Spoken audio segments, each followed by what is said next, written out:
بكم من مطار سلطنة عمان. مطار جامد جامد جامد، بس هادي الأمور هنا، مطار هادي خالص. بص الجمال.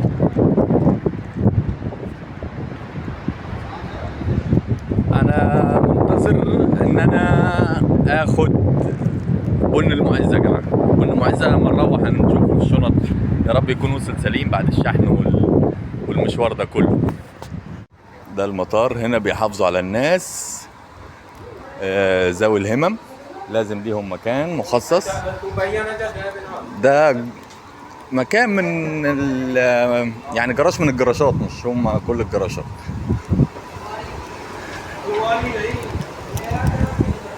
لان هم هنا موزعين الجراشات بشكل حلو يعني.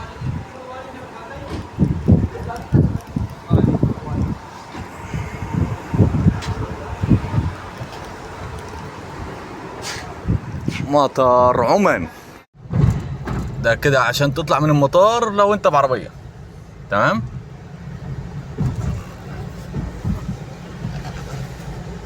الناس اللي بتسأل على التاكسيات، التاكسي هنا تقريبا يعني بيتأول معاك على 5 ريال عشان يوديك مناطق قريبة، لحد 7 ريال حد أقصى. الكلام ده لو انت داخل مسقط، لان ده ادي خروج يا جدعان. نفضل نلف، احنا بقالنا شويه حلوين بنلف والله. انا زي ما قلت لكم كده ان الجراج كذا دور.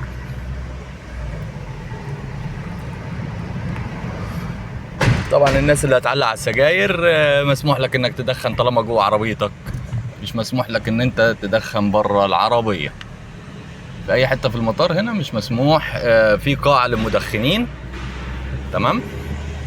اقعد دخن براحتك، محدش هيقول لك انت بتعمل ايه.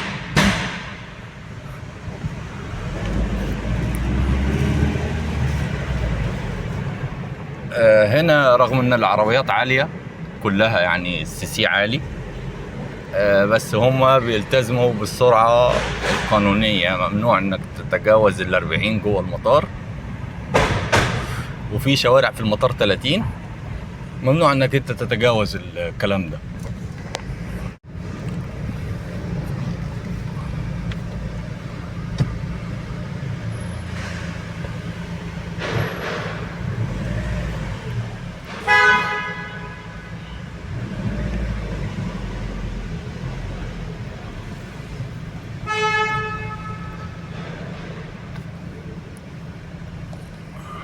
طيب بعد ما رجعنا من السكن، اهم حاجة بعد ما رجعت للسكن يعني اهم حاجة نشوف ايه هو اللي انا مستنيه. بن معز يا جماعة، بن معز ده انا بجيبه من اسيوط مخصوص. الفينش بتاعه والجودة يعني. بص انا جايب المحوج وجايب السادة. ده المحوج.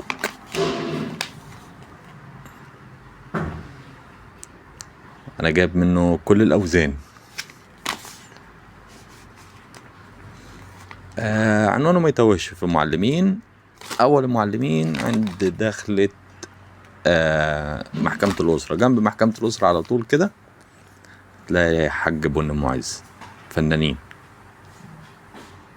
والكواليتي بتاعهم عالي جدا، وعندهم اكتر من 30 نوع تقريبا بن، وبيطحنهولك وانت موجود قدامك وبيعملهولك، بيجهزوا مخصوص. وادي الارقام بتاعتهم للناس اللي بتسأل على الرقم والعنوان. ادي اسيوط، اول مدخل المعلمين الرئيسي بجوار محكمة الأسرة. بن معز واللوجو بتاعهم معروف والاسم بتاعهم معروف. ودي وزن 250 جرام. عندهم بقى احجام مختلفة، تمن، ربع، وعندهم بقى حاجة اسمها تيست. بقى لو انت رايح ومقلق تشتري كمية، بيديك تيست، بيعمل لك كوباية منه، تشوف الوضع ايه، عجبك ما عجبكش، مش هيحاسبوك على الكوباية، ما تقلقش.